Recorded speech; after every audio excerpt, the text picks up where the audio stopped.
اب بات بجلی چوروں کے خلاف کریک ڈاؤن کی۔ ملک بھر میں بجلی چوروں اور نادہندگان کے خلاف کارروائیوں کے دوران مزید سینکڑوں غیر قانونی کنیکشنز منقطع کر دیے گئے۔ متعدد افراد کے خلاف تھانوں میں درخواستیں جمع کرائی گئی ہیں۔ نادہندگان سے کروڑوں روپے وصول کر لیے گئے۔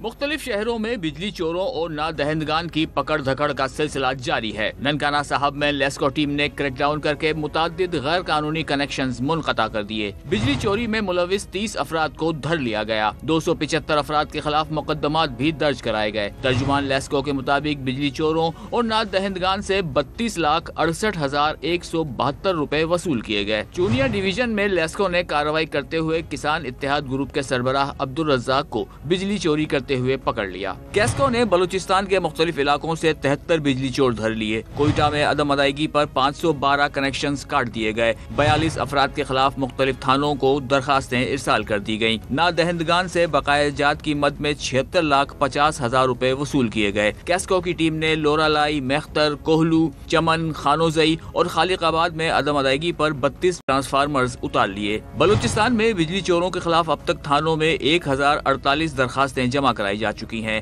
135 افراد کے خلاف FIR کاٹی جا چکی ہے۔ بجلی چوروں پر 25 کروڑ 15 لاکھ روپے جرمانہ کیا گیا، جن میں سے 2 کروڑ 7 لاکھ روپے وصول کیے گئے۔